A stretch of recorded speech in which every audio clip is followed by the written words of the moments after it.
राम राम जी। जय श्री राम। हर हर महादेव। मैं बाबा रामदास और आप देख रहे हैं मेरा यूट्यूब चैनल बाबा की खरी खोटी।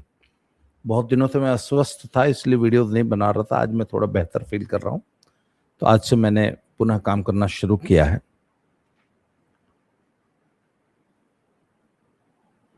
आज थोड़ा सा बंगाल के रिजल्ट्स की पे बात करेंगे। सबसे पहले तो मैं दर्शकों को ये बताना चाहूंगा कि मेरा बंगाल का आकलन इतना गलत कैसे हुआ। उसका एक सिंपल सा कारण है। जब हम बंगाल में घूम रहे थे, बंगाल का कोई, हम लोग स्पेशली बंगाल के हिंदुओं से बात कर रहे थे, मुसलमानों से बात करने की कोई हमें जरूरत नहीं समझ में आई। हम देख रहे थे कि बंगाल का हिंदू कैसे वोट कर रहा है या क्या सोच रहा है। और मुझे बड़ा निराशा हुई कि जब हमने देखा कि बंगाल का हिंदू बिल्कुल भी, एक तो कुछ बोलने को तैयार नहीं था, और जो बोल भी रहा था वो दीदी दीदी टीएमसी टीएमसी ही कर रहा था। हमने उनको बहुत कुरेदने की कोशिश की। बहुत सारे, एक हफ्ता हम लोग बंगाल में रहे, बहुत कुरेदने की कोशिश की। लोगों से पूछा, क्या यहाँ लॉ एंड ऑर्डर की समस्या नहीं है? क्या यहाँ हिंदू उत्पीड़न नहीं हो रहा? क्या आप टीएमसी के शासन से संतुष्ट हैं? तो लोगों ने जो इमेज हमारे सामने प्रस्तुत की, उनका ये कहना था कि नहीं नहीं, ये तो इससे अच्छा तो सुशासन हो ही नहीं सकता। यहाँ तो जी राम राज्य है, दीदी का शासन बहुत अच्छा है, हम लोग बहुत सेक्युलर लोग हैं, हम लोग बहुत खुशहाली का जीवन जी रहे हैं।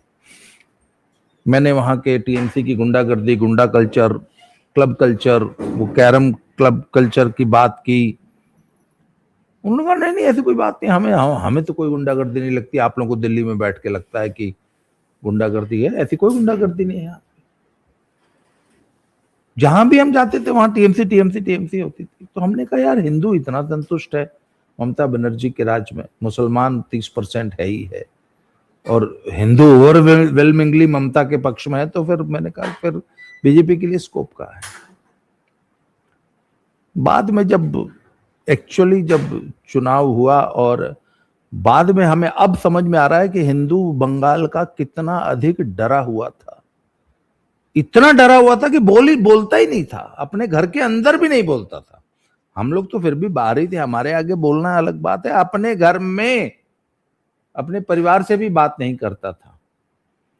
परंतु जब पैरामिलिट्री फोर्सेस की तैनाती हुई, और अंतिम 10 दिनों में जब पैरामिलिट्री फोर्सेस ने और अमित शाह जी के बंदोबस्त ने ये विश्वास दिला दिया वोटर को कि नहीं, आप निर्भय होकर वोट कीजिए, इस बार कुछ नहीं होगा, तो हिंदू जब निर्भय होकर वोट देने निकला तो उसने अपने दिल वाली बात कर दी। पहले वो बोल ही नहीं रहा था। अच्छा, वोट देने के बाद भी बोल नहीं रहा था। मैं अभी भी कह रहा हूं, वोट देने के बाद भी वो एकदम चुपचाप बैठा था। उसने बिल्कुल नहीं ये जाहिर किया कि उसने किसको वोट दिया, इतना डरा हुआ था। वोटिंग वाले जिस दिन रिजल्ट काउंटिंग हुई है, काउंटिंग वाले दिन 1 बजे जाके हिंदू सड़क पे आया है और उसने अपनी प्रसन्नता का इजहार किया है। और रिजल्ट तो ईवीएम ही बता रही थी कि हिंदुओं ने एकदम सुपड़ा साफ कर दिया है ममता बनर्जी का, पर बोल नहीं रहे थे हिंदू। जो वोट दे के आया था वो भी नहीं बोल रहा था। फिर जब उसको लगा कि नहीं, अब तो वाकई सत्ता परिवर्तन हो गया, तब वो सड़कों पे आया और उसने गुलाल अबीर लगा के सेलिब्रेट करना शुरू किया, और टीएमसी वालों को दौड़ा दौड़ा के मारना शुरू किया, और चोर चोर चोर कहना शुरू किया। और मैं अक्सर अपने वीडियोस में पहले भी बोलता आया हूं कि बहुत से बंगाली ऐसे हैं जिन्होंने आज तक जिंदगी में कभी वोट नहीं दिया, उनको वोट देने ही नहीं दिया। पहले 34 साल सीपीएम ने वोट नहीं देने दिया, उसके बाद 15 साल ममता बनर्जी ने वोट नहीं दिया। इतनी भीषण लेवल की जो है बूथ कैप्चरिंग होती थी या वोट चुराया जाता था। और अब वही ममता बनर्जी, वही अखिलेश यादव और वही राहुल गांधी बीजेपी पे आरोप लगा रहे हैं कि इन्होंने वोट चुरा लिया, जबकि पिछले 50 साल से ये कैसे वोट चुराते आए हैं सीपीएम और तृणमूल कांग्रेस, इसका कोई जिक्र भी नहीं करना चाहता। ये जो इनका जो मीडिया है, सुपारी मीडिया जिसको हम बोलते हैं, वो एक बार भी ये नहीं कहना चाहता। वो एक बार भी ये नहीं कह रहा कि नहीं, ये जो 4 मई दिन में 1 बजे के बाद जो लोग दौड़ा दौड़ा के पीटे जा रहे हैं, वो टीएमसी के गुंडे हैं जिन्होंने 50 साल तक जी हाँ, 50 साल तक। आप कहेंगे टीएमसी का गुंडा 50 साल कैसे अत्याचार कर दिया? भैया ये 35 साल पहले सीपीएम का गुंडा हुआ करता था, पहले 35 साल तक। जब टीएमसी आई तो तुरंत सारा का सारा सीपीएम का जो गुंडा था वो टीएमसी में शामिल हो गया। तो ये गुंडे पिछले 50 साल से आम हिंदू जनता का शोषण कर रहे थे। उनको दौड़ा दौड़ा के पब्लिक पीट रही है। और एक बात बता दूं, पब्लिक जब पीटने पे उतारू हो जाएगी और पब्लिक जब बदला लेने पे उतारू हो जाएगी, पब्लिक को जब भड़ास निकालने का मौका मिल जाएगा, तो दुनिया की कोई पैरामिलिट्री फोर्स, कोई फोर्स आपको पब्लिक के प्रकोप से नहीं बचा सकती। और पब्लिक के पास बदला लेने का एक तरीका नहीं है ना। कानून अपने हाथ में नहीं लेगी, पर आपका जीना हराम कर देगी मोहल्ले में, इलाके में। पब्लिक के पास तो बहुत तरीके होते हैं। पब्लिक आपका सोशल बायकॉट कर देगी, पब्लिक आपको सड़क पर चलने नहीं देगी, आपको मोहल्ले में रहने नहीं देगी, आपको काम धंधा नहीं करने देगी। पब्लिक चाह जाएगी तो आपको भूखा मार देगी, आपके बच्चों को स्कूल कॉलेज में पढ़ने नहीं देगी, आपकी बीवी को निकल के बाजार में शॉपिंग नहीं करने देगी। कानून अपने हाथ में नहीं देगी, वो माहौल ऐसा बना देगी आपके खिलाफ कि आपका जीना दूभर हो जाएगा। और वो चीज अभी आज की तारीख में बंगाल में देखने को मिल रही है। और अभी तो अभी तक तो कुछ नहीं हुआ, अभी आज शपथ ग्रहण होने दीजिए, उसके बाद देखिएगा टीएमसी के गुंडों का, टीएमसी के कैडर का, पब्लिक। अच्छा एक चीज और है, पुराने जमाने का गुंडा था ना, वो कुछ कुछ छुपा दबा के काम करता था या दबा छुपा होता था, या गुंडा बहुत ज्यादा समाज में एक्सपोज नहीं होता था। एक आध दो गुंडे ही एक्सपोज होते थे, जो घोषित माफिया, घोषित बदमाश होते थे। बाकी जो लॉ एंड ऑर्डर के लिए समस्या पैदा करते थे वो तो अनजान चेहरे होते थे, कोई जानता नहीं था, आया चोरी चकारी करके चला गया। परंतु यहाँ टीएमसी का कैडर तो पिछले 50 साल से एक्सपोज था ना, मोहल्ले में रह के बैनर, पोस्टर, झंडा, बोर्ड लगा के गुंडागर्दी करता था ना। टीएमसी ऑफिस के नाम पे गुंडागर्दी करता था, टीएमसी कैडर के नाम पे गुंडागर्दी करता, टीएमसी के नाम पे वसूली करता था। तो टीएमसी का गुंडा तो चिन्हित है समाज में। और एक टीएमसी के एक एक गुंडे ने अपने 1,000 दुश्मन पैदा किए हैं मोहल्ले में, अपनी गली में। अच्छा, हर गली का अलग गुंडा है, हर पाड़े का अलग गुंडा है। पाड़ा मतलब एक छोटा सा एक चाल होती है जिसमें 10, 20, 50 घर हैं, उनका एक अलग गुंडा है।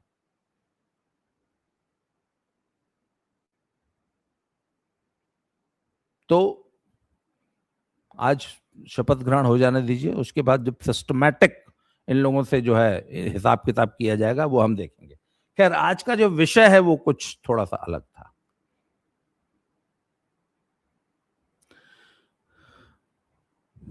पहला मेरा ऑब्जर्वेशन ये है कि क्या बंगाल के इस रिजल्ट से राहुल गांधी की लॉटरी लग गई है? तो बहुत से लोग कहेंगे कि क्या लॉटरी लग गई, सिर्फ 2 ही तो सीट आई हैं, 2.97, मतलब 3% से भी कम वोट शेयर है। सीपीएम का तो फिर भी 4.5% है, कांग्रेस का 3% से थोड़ा सा कम वोट शेयर है, और मात्र 2 सीट आई है, वो भी दोनों मुसलमान है, 2 एमएलए जीत के आए हैं। पर इसके बावजूद मैं ये कहूंगा कि this is a silver lining for Congress party. वो मैं ऐसा इसलिए कह रहा हूं कि ममता बनर्जी सिर्फ चुनाव नहीं हारी हैं, ममता बनर्जी का पूरा पॉलिटिकल करियर, टीएमसी नामक पार्टी का करियर ही समाप्त हो गया, खत्म। क्यों? क्योंकि जिस किस्म की हिंदू प्रताड़ना इनके राज्य में थी, हिंदुओं का शोषण, अत्याचार था, उसका हिंदुओं ने जिस तरीके से बदला लिया, और अभी तो डर डर के लिया है बदला। हाँ, ये भी सुन लीजिए, हिंदुओं ने बहुत डर डर के वोट दिया है। अभी भी 40% वोट अभी भी टीएमसी का है, 48% के आसपास बीजेपी का है। ये जो 48% वोट है ना, ये भी डरा हुआ वोट है। आज के बाद अब जब कभी वोटिंग होगी तो हिंदू सचमुच निर्भय होकर वोट देगा, नेचुरल वोटिंग होगी वो। उस केस में टीएमसी का वोट शेयर हो सकता है 30% के आसपास चला है, 32-34%, 30-32%। और इसी बीजेपी का वोट शेयर बढ़ के हो सकता है 55-60% चला जाए।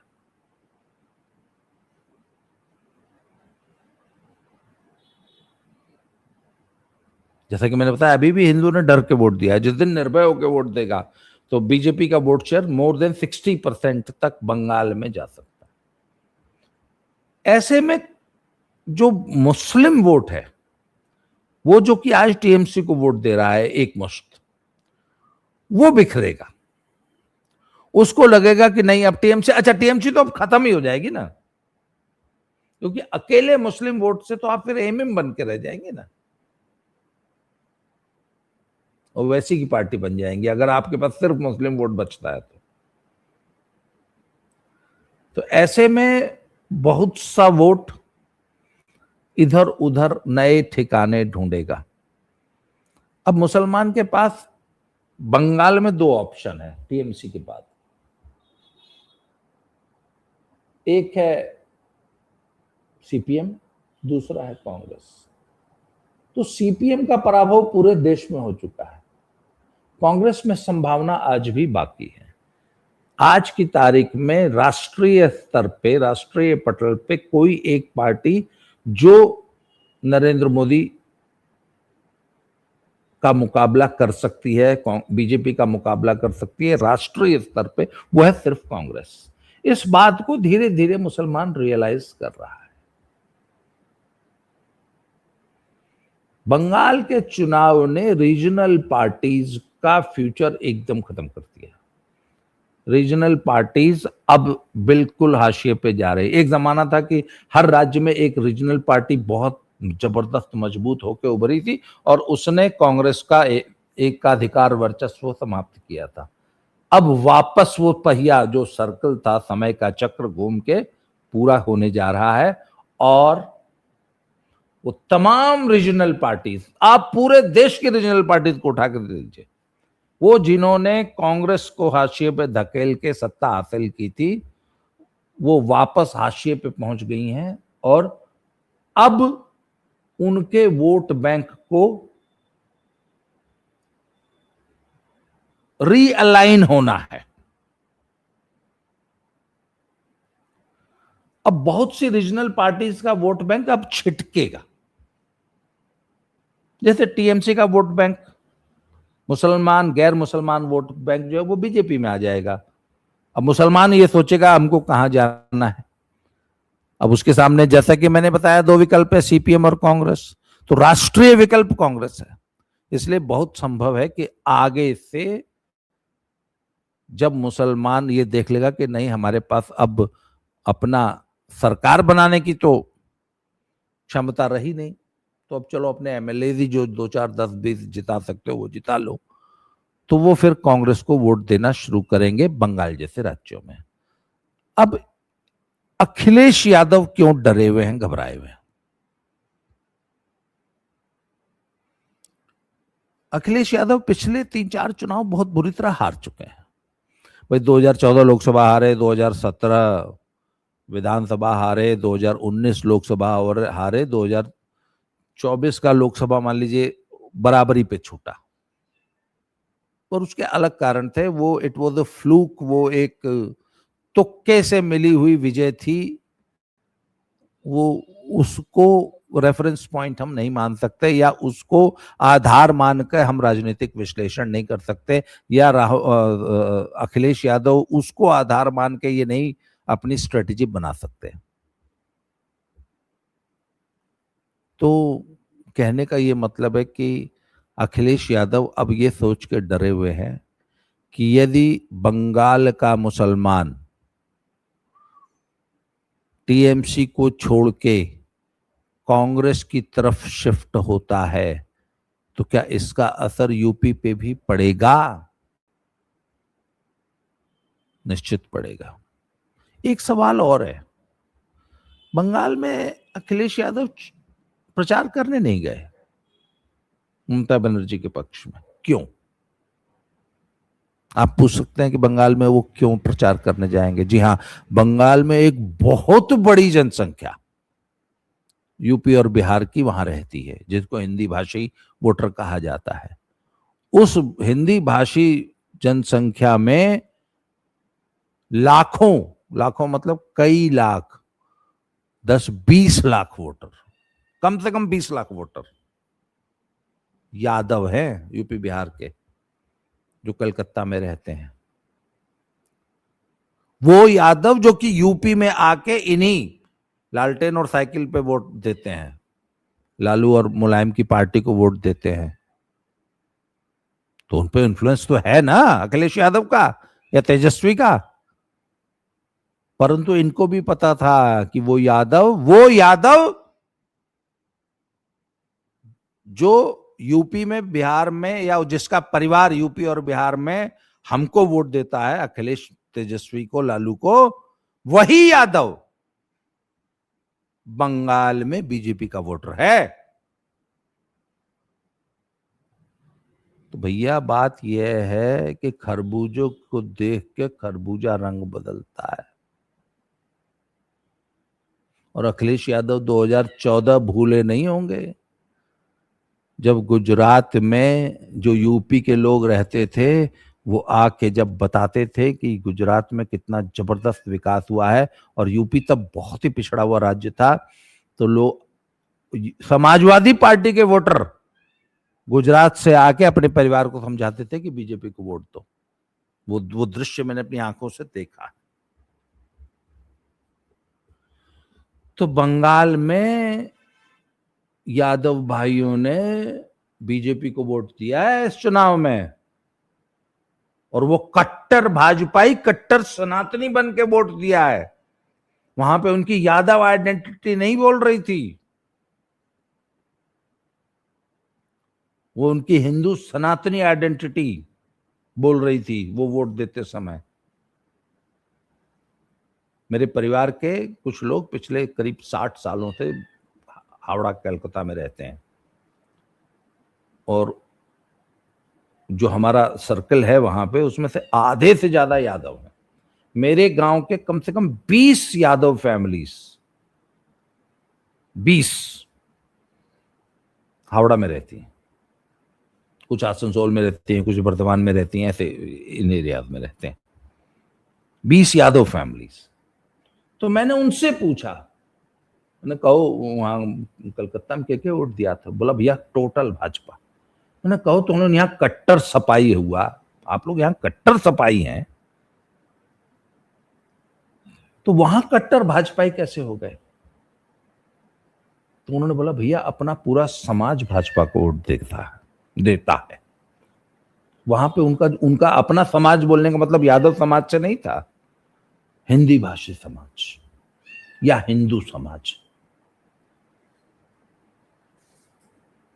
अखिलेश इस बात को समझ रहे हैं कि कहीं खरबूजे के देख के खरबूजा रंग तो नहीं बदल देगा, और कहीं मुसलमान रीअलाइन तो नहीं हो जाएगा, कहीं मुसलमान नए ठौर ठिकाने तो नहीं ढूंढने लगेगा, कहीं बंगाल के चुनाव की निराशा मुसलमान को नई ओपनिंग्स, नए ठिकानों की तलाश में तो नहीं निकाल देगी। और ये अपना राहुल गांधी के लिए एक गोल्डन अपॉर्चुनिटी है। मैं तो, जब इन्होंने इंडिया अलायंस बनाया था ना सोनिया गांधी ने, मैंने तभी एक वीडियो बनाया था, आपको याद होगा, और मैंने तब कहा था कि इससे बड़ी मूर्खता राहुल गांधी और सोनिया गांधी कर नहीं सकते इंडिया अलायंस जैसा अलायंस बना के। मैंने तब ये लिखा था, एक आर्टिकल भी लिखा था और एक वीडियो भी बनाई थी। मैंने कहा था कि राहुल गांधी को अगले 10 साल तक इस बात पे फोकस करना चाहिए, उनका दुश्मन नंबर 1 बीजेपी ना होके सपा, बसपा, राजद, टीएमसी, ये पार्टियां होनी चाहिए नंबर 1 दुश्मन। उनको चाहिए कि भाजपा को बाद में देख लेंगे, पहले इनको खत्म करो। यूपी में समाजवादी पार्टी को, इनको हराओ, खुद मत जीतो। यूपी और बिहार का चुनाव, बंगाल का चुनाव जीतने के लिए मत लड़ो, बल्कि ममता बनर्जी को, अखिलेश यादव को और तेजस्वी यादव को हराने के लिए लड़ो। जिस दिन ये खत्म हो जाएंगी तीनों पार्टियां, उस दिन से कांग्रेस का रिवाइवल शुरू होगा। अगले 10 साल तक आप ये मान के चलिए ना, हमने जीतना है ही नहीं है। आप बताइए ना, बंगाल में 2011 से 2016, 2021, 2016 में 3 सीट थी ना इसी भाजपा की। बिल्कुल भी विचलित हुई नहीं, हुई ना, क्योंकि उनको पता था कि उन्होंने वो तैयारी 2026 की कर रहे हैं। 2016 में उनको पता था कि हमने यार ये 2016 के लिए नहीं, हमने 2026 के लिए ये चुनाव लड़ना है। और तीन सांसदों की पार्टी आज 208, 3 विधायकों की पार्टी आज 208 विधायकों की पार्टी बन गई ना 10 साल के अंदर। तो राहुल गांधी को भी 10 साल का विजन लेके चलना पड़ेगा।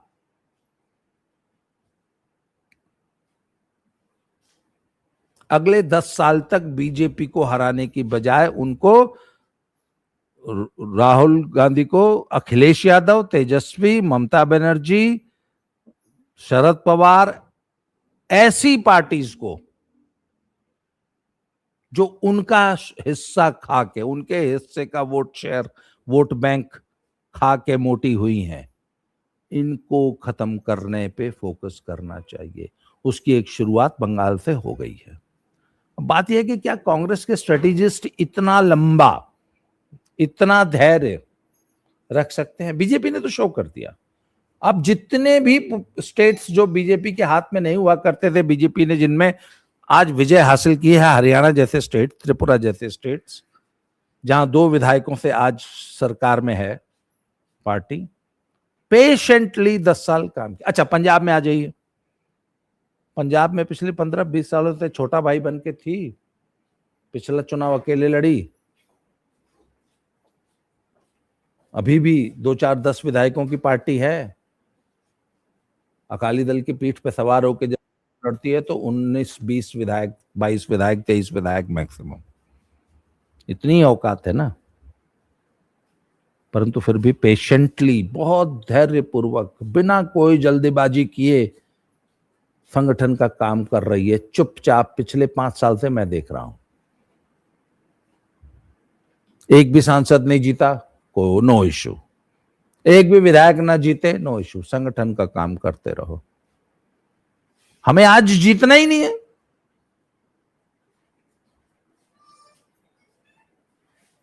वो कम से कम मिनिमम 10 साल का प्रोजेक्ट लेके चलते हैं। अब आप पूछेंगे क्या 2027 में वो 10 साल पूरे हो गए? अभी नहीं हुए, मेरे हिसाब से नहीं हुए। परंतु जितना आक्रामक होके बंगाल का चुनाव लड़ा है, अगर उतना ही आक्रामक चुनाव बीजेपी इस बार पंजाब में लड़ती है तो मुझे चांसेस दिखाई दे रहे हैं। अगर हिंदू वोट का कंसोलिडेशन हो गया पंजाब में, तो इस बार कुछ चमत्कारिक रिजल्ट्स पंजाब में भी आ सकते हैं। खैर, वापस आते हैं राहुल गांधी की कांग्रेस पे। राहुल गांधी की कांग्रेस को 10 साल तक एक बहुत धैर्यपूर्वक अगले 10 साल तक विपक्ष में बैठना है और वापस सत्ता में आने की तैयारी करने के लिए इन रीजनल पार्टीज को बिल्कुल जड़ से खत्म करना है। अच्छा, कुछ रीजनल पार्टीज तो कांग्रेस ने खुद अपनी मूर्खता में खुद पैदा कर दी, जैसे कि आम आदमी पार्टी। दिल्ली में अपने हिस्से का वोट शेयर ट्रांसफर करके उनको सत्ता दिलाई थी 2015 में, आपको याद होगा। 28% वोट शेयर की पार्टी हुआ करती थी दिल्ली में, 8% पे आ गई थी। तो जो भस्मासुर खुद तैयार किए कांग्रेस ने, उनको मारना पड़ेगा। कुछ तो अपनी मौत खुद मर रहे हैं, बाकी को प्लानिंग करके कांग्रेस को मारना पड़ेगा। जैसे ममता बनर्जी खुद मर गई, अखिलेश को मार दीजिए 2027 के चुनाव में, अखिलेश को एकदम 20 सीट के लिए मोहताज कर दीजिए। इस रणनीति से चुनाव लड़े कि हमने जीतना ही नहीं है, हमने भाजपा को रोकना ही नहीं है, हमने सिर्फ अखिलेश को खत्म करना है। और ये रास्ता बंगाल ने खोल दिया। देखिए आगे क्या होता है। आज के लिए इस वीडियो में इतना ही, अगले वीडियो में फिर से मिलते हैं। Thank you very much. जय श्री राम, हर हर महादेव।